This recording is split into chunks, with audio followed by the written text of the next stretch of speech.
My name is Fred. I have been working for the company I joined when I graduated. I'm just a regular office worker, and this is my third year with the company. I have no position yet, but I have a good relationship with my boss and fellow employees, and I was living a peaceful life. Even though I'm like this, I recently got married. My spouse was my childhood friend Kylie. We became sweethearts just before we graduated high school, and we had been in a long-distance relationship until now. However, when Kylie moved to Los Angeles for a new job, we started to see each other and end up getting married. The marriage itself was smooth, and since we had known each other since childhood, neither of our parents were particularly opposed.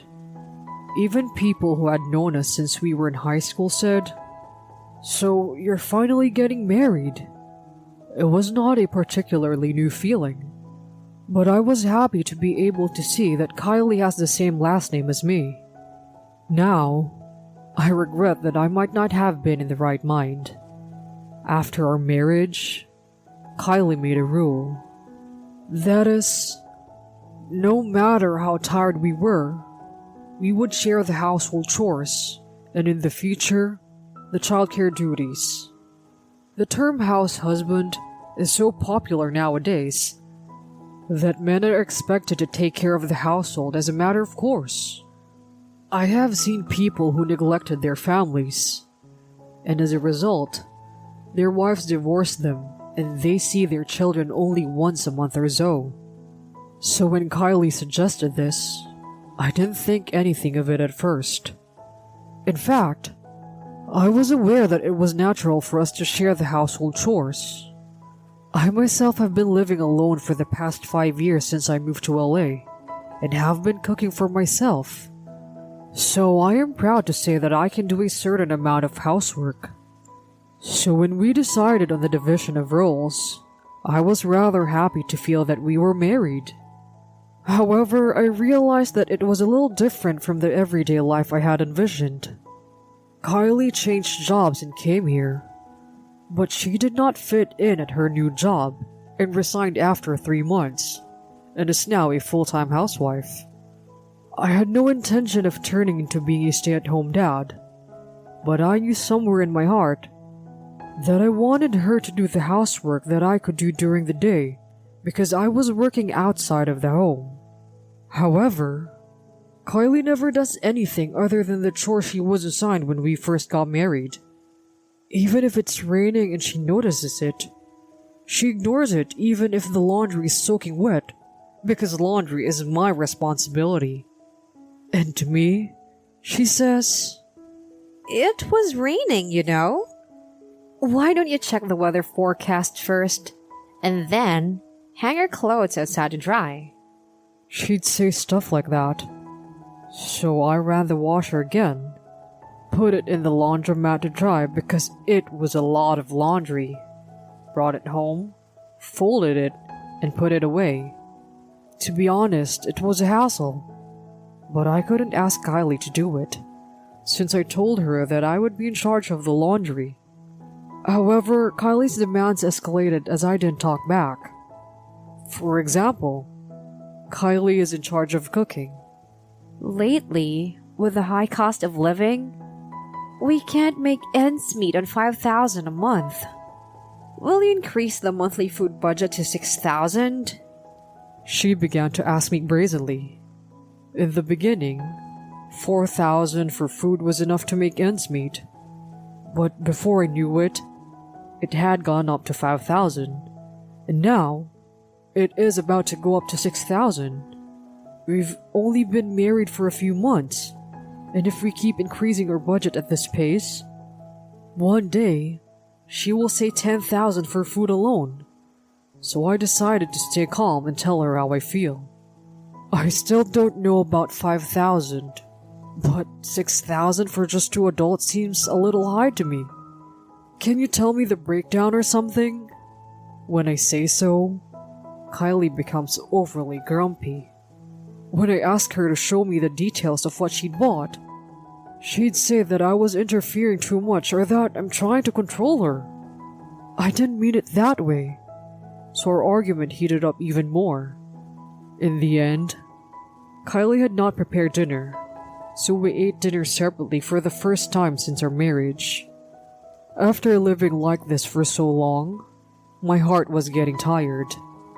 I am a newlywed now, and since we were married after having known each other since childhood, people around us sometimes tease me with that story. At first it was a pleasant tease, but lately it had been nothing but pain. Of course, people around me don't know our situation, so it's not bad at all. It's all in my head. Even though I knew it, it was hard. And when I came home, I found Kylie lying around, not even doing the chores that she is in charge of these days. Her room is a mess. She doesn't cook anymore and buys her own lunch, and I don't even feel like I'm living with her anymore. And Kylie, who has been lazy, not exercising, not doing housework, seems to have gained weight recently. Her acne had increased, her skin was rough, and she was no longer the beauty-conscious person she used to be. After all, our relationship was starting to simmer and cool down. I had reported the situation to the authorities and was behind on the divorce process. But I decided to make a move because I knew I had to break off this kind of relationship as soon as possible. After work, I usually go straight home to take care of some household chores. But I decided to take a detour and go to the city office. When I received the divorce papers, I knew that my relationship with Kylie would end soon, and I could see a tangible future for us. To be honest, when I received the divorce papers, well, that's a relief, I thought. I could finally be free from this pain. Then I went home and tried to talk to Kylie, but for some reason, she was not there. Kylie is someone who has always been an indoor person and only interacted with her friends for some tea when they invited her. So I have a bad feeling that this is weird. Thinking it couldn't be, I opened the drawer where I keep my valuables, and sure enough, my bank book and credit card were taken out. Come to think of it, Kylie has been asking me every day for money to buy her brand name items, but of course I refused. So I thought that she must have had a crazy idea that she could withdraw money from my bank book without my permission and bought things from my account. I didn't expect that she would go this far, and I was fighting feelings of impatience and anger inside. I wondered how I would behave if I met Kylie in this state. I might act out of anger, or I might be too shocked by what she did to me to even speak. While I was thinking about this in agony, my phone rang. It was Kylie. I immediately picked up the phone, and Kylie made an unexpected request. I have your bank book and credit card, so if you want them back, you have to pay me alimony. I don't know what she was talking about. Why should I pay you alimony? When I asked that, Kylie laughed really hard, as if she couldn't hold it anymore. And here, she made a shocking revelation. Oh, I didn't tell you. I have a boyfriend. I don't mean you, of course. He's a strong fighter. He has money, and I'm going to be his gangster wife. Got it? Alimony is something that a man has to pay. So when you divorce me, you need to have 100,000 in alimony ready. It was only a few seconds of words, but there was a lot of information contained therein. First, Kylie was having an affair, and if she said she's going to become his gangster wife, then the guy's in that line of work, and I was supposed to pay the alimony, and the amount was $100,000, which was crazy. While I was confused, Kylie continued. Oh, he wants to talk to you, so I'll switch with him. Without even waiting for my reply, I heard a rustling sound, and I was intimidated by her boyfriend with a voice so thick I could imagine his face. Hey, you heard from Kylie, so why don't you break up with her? Of course, you have no right of refusal. If you still refuse, I'll give you a taste of my hospitality. So please think about that, okay? After those words, Kylie's laughter echoed, and the phone call was cut short. I was dumbfounded to think that she would hold my bank book hostage and make such a demand of me. Even if she had my bank book and credit card, Kylie is not the owner of the account, so if she tried to withdraw the money, they would surely call me to confirm the withdrawal. So although I thought it was safe for the time being, I contacted the bank and shared the information with them in advance just in case. Just as I was wondering how I should settle things with Kylie, I came up with an idea. I would make her pay for making a fool of me and working with people in the underworld to bring me down. With this determination in my heart, I took action. A month passed. Kylie asked me if I could meet with her and have her sign the divorce papers. Kylie didn't seem to think anything of it, and showed up 30 minutes late at the family restaurant I specified. Sorry.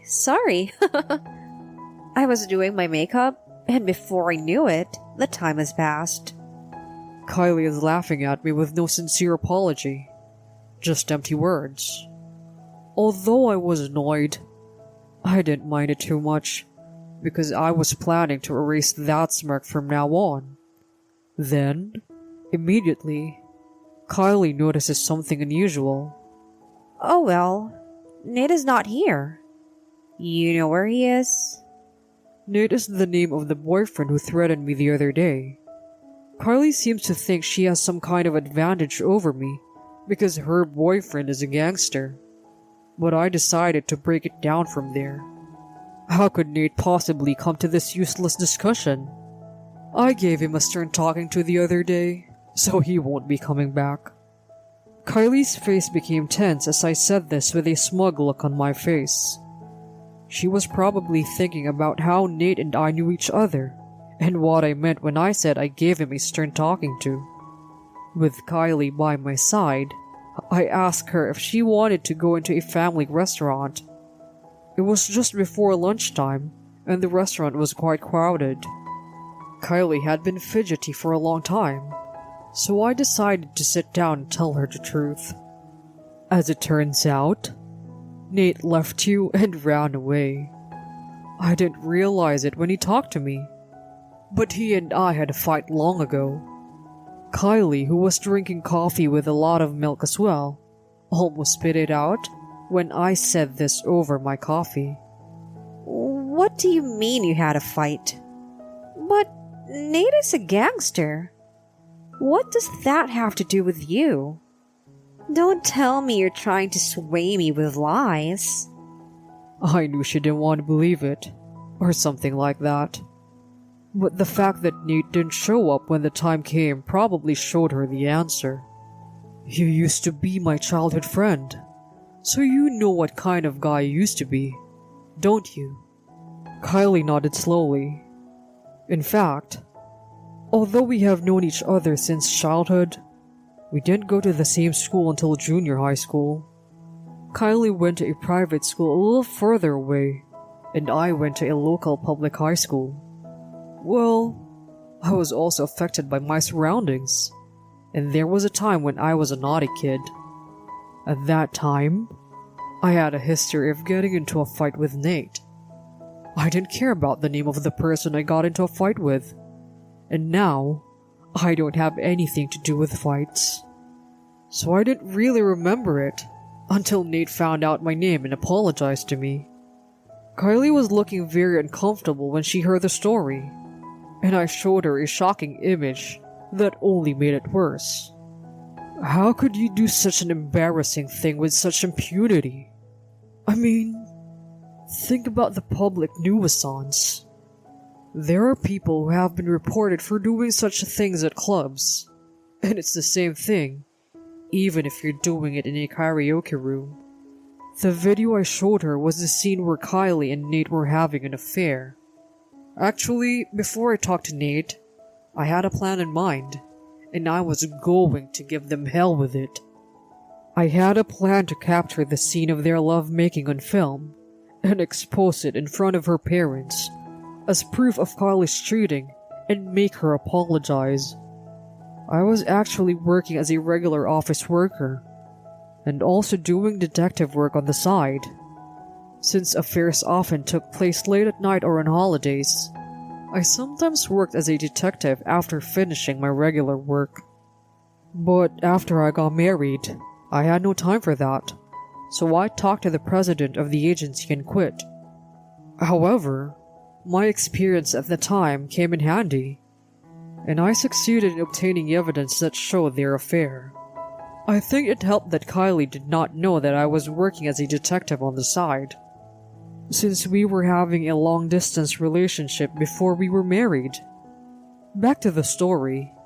It is true that even in a karaoke room, there are couples who have bad ideas, but there are also guys who try to peek into them. The karaoke place that Kylie and Nate entered had an unspoken agreement not to do so, but still, there were many people who came in and out with the intention of peeping on them. Perhaps because of this, someone had deliberately created a peephole through which they would record their disgusting behavior. When Kylie heard about it, she grabbed my phone and immediately deleted the video.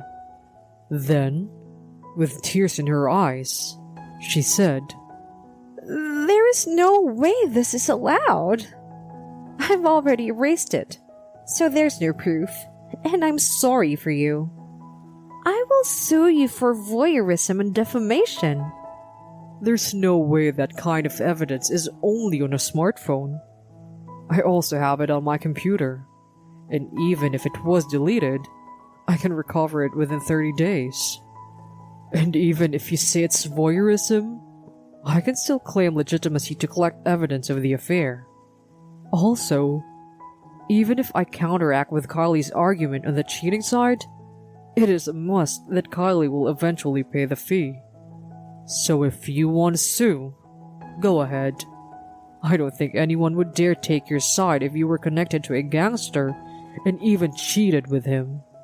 I smiled a victorious smile, and Kylie had no choice but to lower her head in frustration. After that, I asked Kylie for about $100,000, including the emotional distress I had suffered during the marriage and the affair. As I expected, Kylie said, You know, cheating on your wife is usually not worth hundreds of thousands or even thousands of dollars. This is outrageous. She was in a frenzy. I was stunned that even she misunderstood the meaning of alimony and demanded $100,000. However, even though we took the case to court and Kylie was ordered to pay the alimony, Kylie ignored it. Eventually, I sent that embarrassing video to Kylie's parents' house where Kylie had fled. Then, Kylie's parents, who were very furious, dragged Kylie out and made her get down on her knees in front of me. They then handed me money in cash, and our relationship had been rectified. Of course, they returned my bank book and stuff. Incidentally, I also received money from Nate, and that has also been resolved. I never want to have anything to do with such gangster people ever again.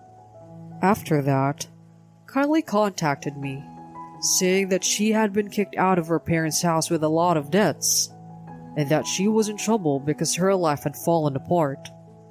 Naturally, I ignored her, but Kylie was persistent and even went as far as stalking me, so I called the police. She was arrested without a moment's hesitation.